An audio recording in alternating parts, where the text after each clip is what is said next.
Greetings, ladies and gentlemen. Today I have a build guide for the Toxic Rain champion build I made in solo self-bound Affliction League. This build rains down Toxic Rain and makes use of a new transfigured Toxic Rain gem, Toxic Rain of Withering with totems to afflict enemies with Wither and rain down even more Toxic Rain. This all in conjunction with a replica Dragonfang's Flight, giving +3 to the levels of my Toxic Rain of Withering, and my Toxic Rain makes this build really strong. Using Blood Rage to generate Frenzy charges, I can clear through the maps just running around with my normal Toxic Rain. I don't need to do any fancy stuff, just use my flasks. If something is tougher, I can curse it with Despair, or I can drop down the totems and then rain down way more. Now, the special ability on the Toxic Rain of Withering is that enemies near the pods are inflicted with a stack of Wither. Now, I'm firing lots of arrows with my Toxic Rain, so I can get to the Wither cap really quickly, just with 2 of the 5 totems down. I also use this build for bossing. I fought and took down Uber Maven. I farmed Uber Shaper. Got my first ever Uber Eater of Worlds kills with this build. And I built it in SSF, so it could definitely be made better in a trade league environment. And I will show a boss kill at the end to show you how that looks as well. But as far as map clearing goes, it just crushes. And there's lots of perks as well to being a chaos dot build, meaning that I don't have to worry about enemies blocking damage or evading my hits or deal with their armor and evasion rating. And there's so much stuff that you can avoid by being a chaos dot build. We just found out too that next league in Necropolis we'll be able to bind a keybind to use a portal scroll. I'm so excited for that. So what I have going on here gem wise is I have a normal Toxic Rain that I have qualityed up to 20 to gain additional base duration on Toxic Rain. This was changed in Affliction League, so scaling quality on the gem helps the base duration that you're scaling by stacking a bunch of duration elsewhere, which is where Toxic Rain really starts to ramp its damage. So quality is really important there, but I also got this gem corrupted to level 21, so I can get more damage out of it from that as well. Stacking as many levels for Toxic Rain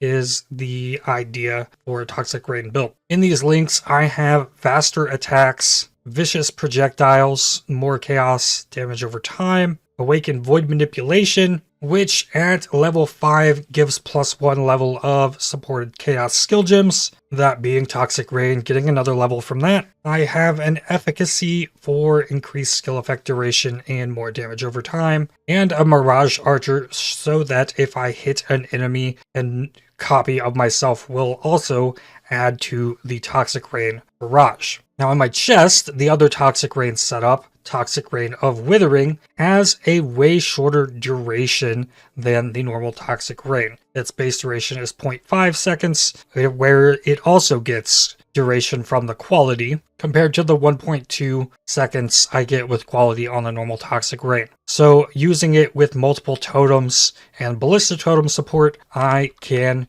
with some stuff on the passive tree, have 6 of these totems down at a time. And then I have the focused Ballista support. This makes my totems fire when I do, and at the target I am targeting at. So without that, the totems would just fire on their own if there was an enemy in range, and they would fire at that. But since I'm using the support gem, when I fire, the totems fire when they can, and they will target wherever I do as well, so we can spread the Wither all over the place. Then I also have an Awakened Void Manipulation here for the +1 level of Chaos skill gems, more Chaos damage, and a Vicious Projectiles for more Chaos damage over time. Now normally with a champion build, it would be a little bit harder to get really good Wither uptime with a Toxic Rain build, but this new Transfigured gem allows that to happen since each one inflicts a withered debuff in its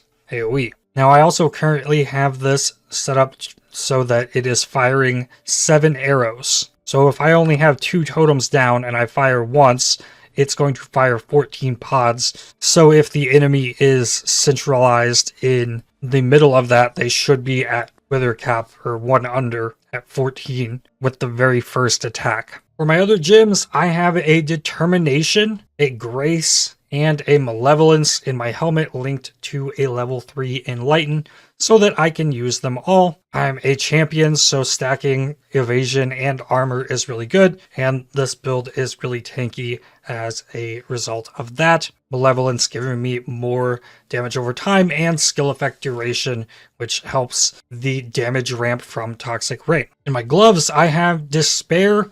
Unlinked, I can just cast that. That is minus 30 to chaos resistance on enemies. Frostblink for movement. Steel Skin that I'm currently using on left click, but eventually this would have to be used with some sort of automate or another keybind. And I also have an Enduring Cry to gain endurance charges and for the burst of health regen for safety. In my boots, I have Clarity linked with Arrogance so that it reserves life instead of mana, and then I can have enough mana recovery to handle the crazy spam of Toxic Rain that I do with this build. Blood Rage is here so that I can get Frenzy charges on kill to also boost the attack speed and damage that I'm doing. Every bit of attack speed is helpful and will increase the total potential damage you can get out of Toxic Rain. I also have a Defiance banner here, which reduces nearby enemies' crit chance and gives me more armor and evasion rating. I can drop that to taunt enemies, but as I'm a champion,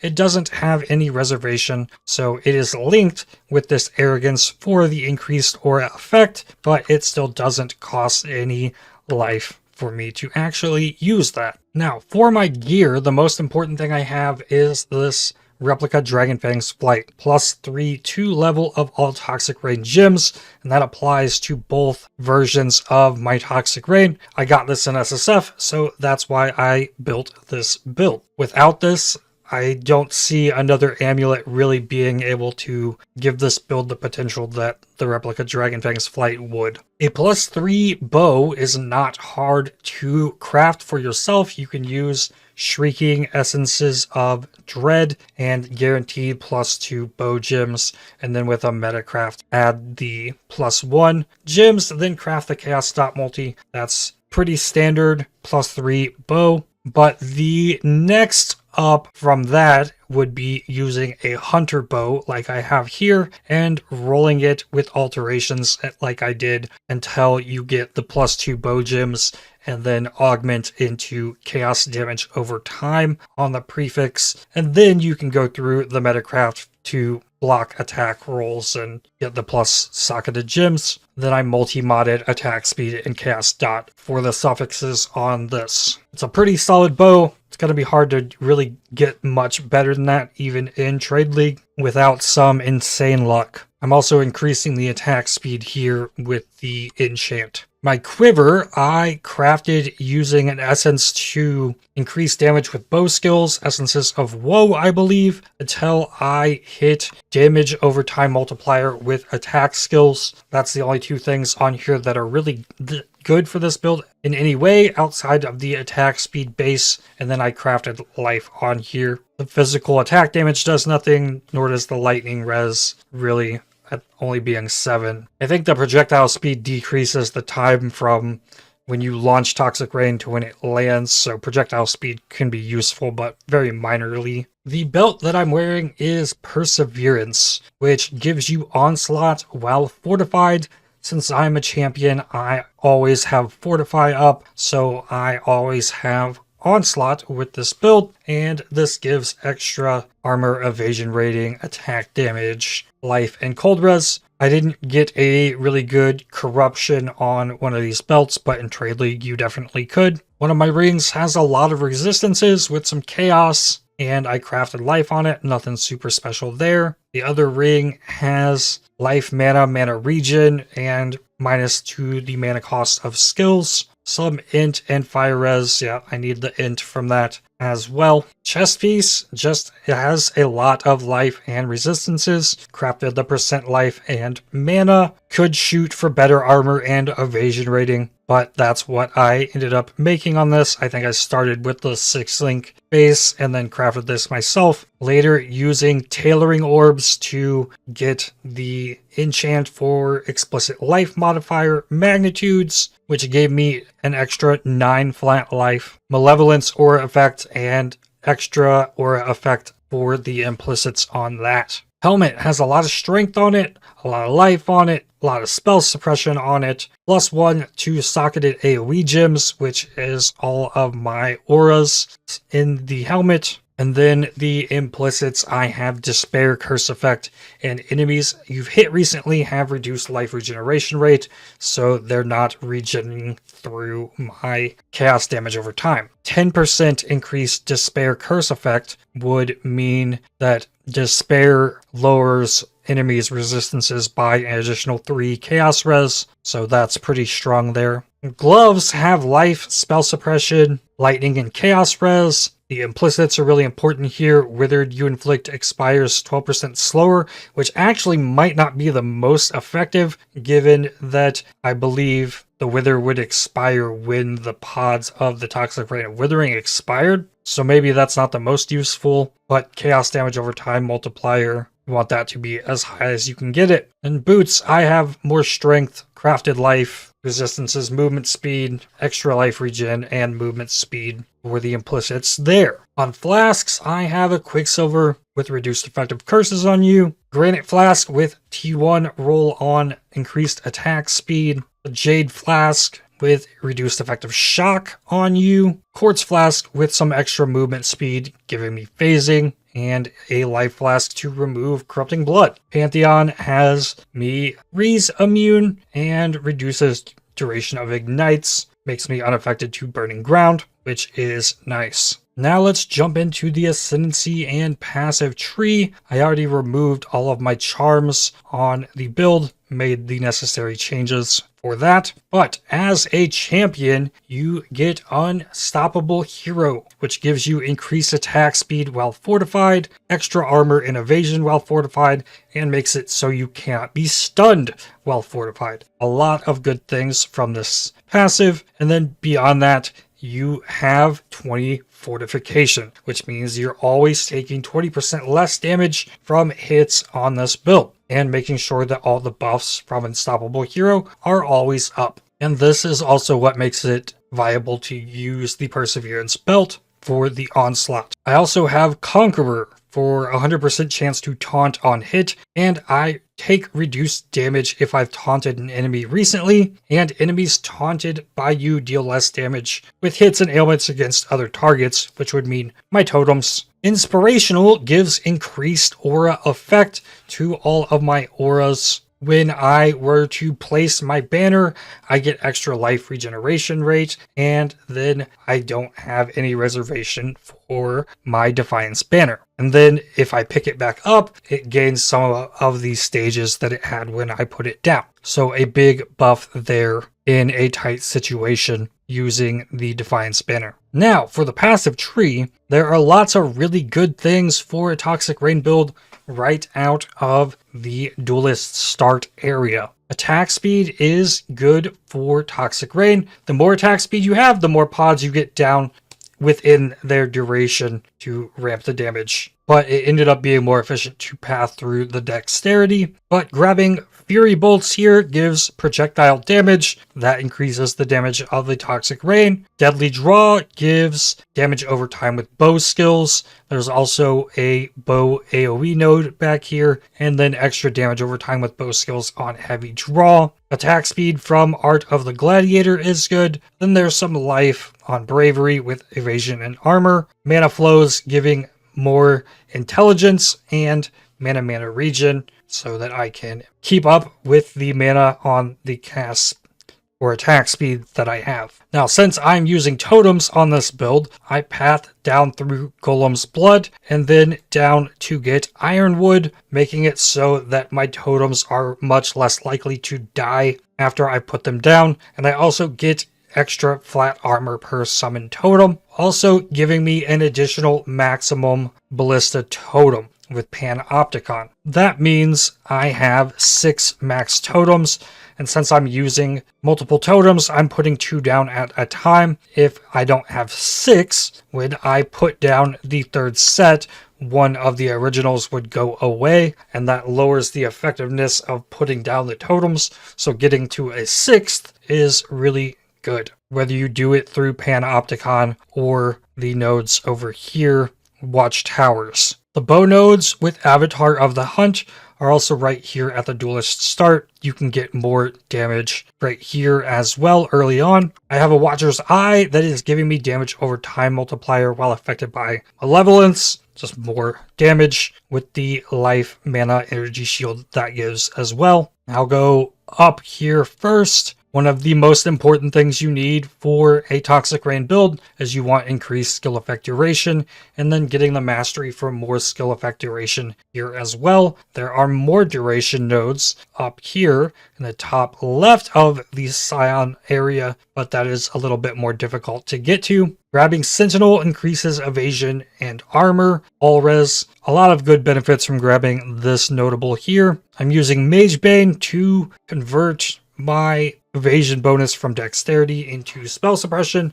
Ideally, I would have a way to not be using this, but the way I built that in Affliction League was using a charm which gave me chance for spell suppression. Profane Chemistry is always good as well, giving life flask charge recovery and increasing the life recovery from my big eternal life flask. Pathing through Reflexes gives evasion rating and spell suppression. That is factored in to get it to 100. Grab the Jewel Socket that I currently have giving me area damage and maximum life. Nothing super special there. Grabbing Charisma for mana reservation, efficiency, and it's giving me +1 maximum resistances if I have reserved life and mana, which I do because I'm reserving clarity on my life. Grabbing Revenge of the Hunted for evasion rating and life, and the mastery for spell suppression if my helmet, body armor, gloves, and boots all have evasion rating, which they do indeed all have both armor and evasion rating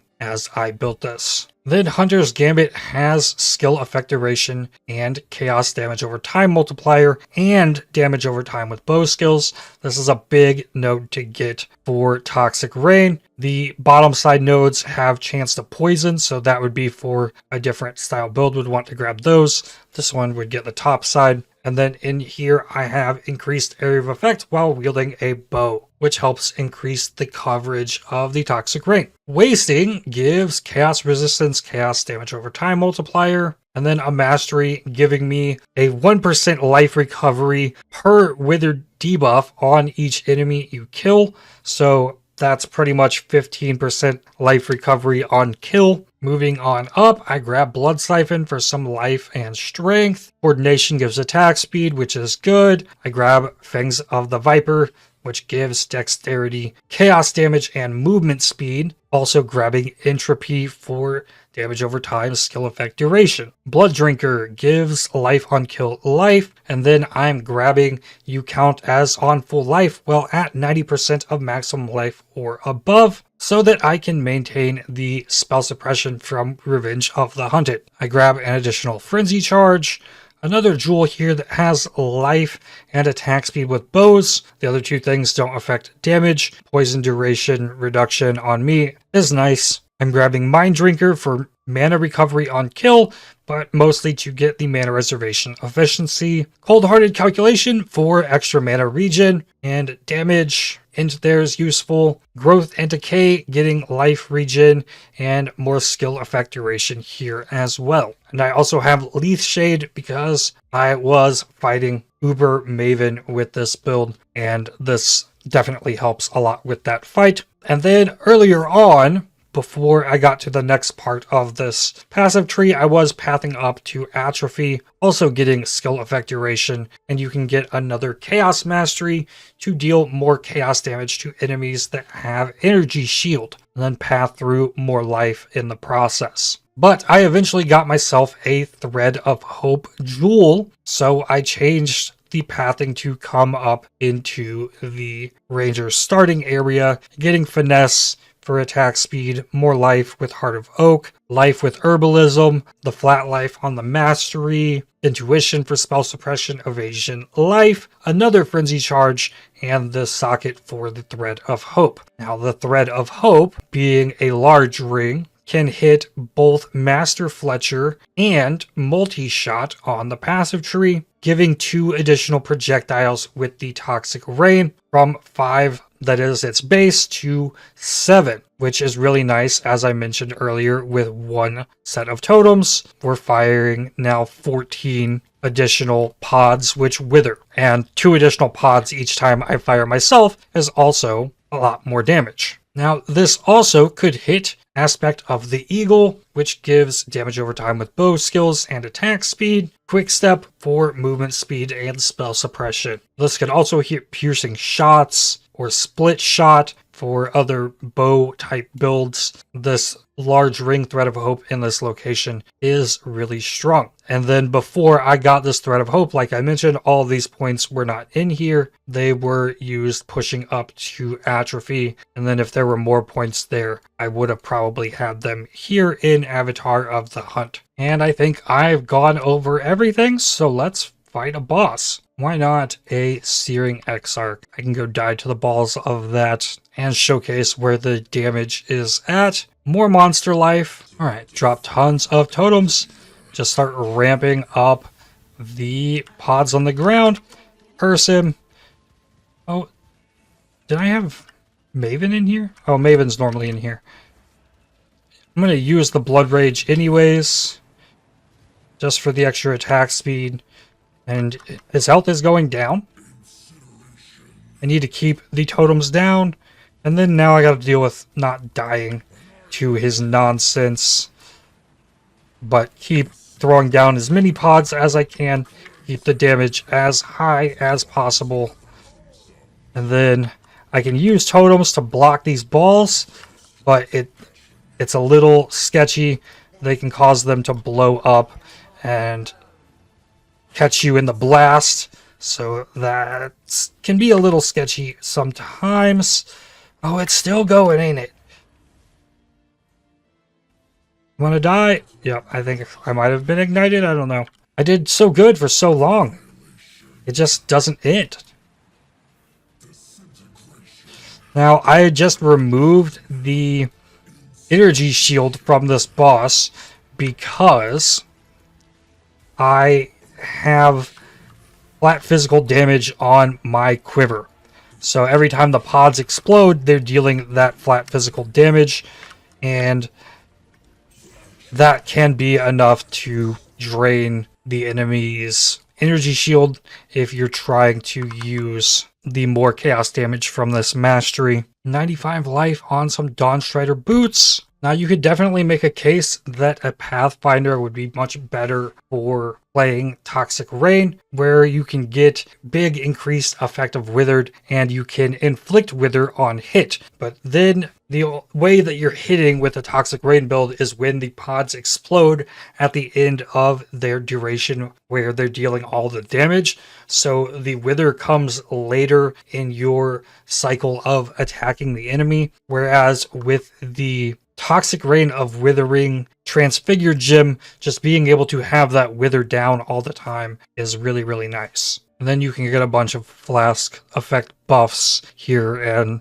extra survivability bonuses from that, but it doesn't beat what you can get going on with the permanent Fortify up, taking the 20% less damage. And I have 24,000 armor without any buffs up and 35,000 evasion rating with all the flasks going. 31k armor, 43k evasion, 83% chance to evade attacks, and then a lot of armor to mitigate physical damage from hits. 65 all res. Like, this build is really tanky. It can survive a lot. You could definitely play this in hardcore. I was using this build to farm Wisp influenced maps in Affliction League, and those got pretty gnarly, and this build could handle it when it's throwing down so much damage like this. But that is going to do it for this guide. I'd like to thank you for watching. If you enjoyed this video, definitely hit the like button as it really helps the channel out a lot.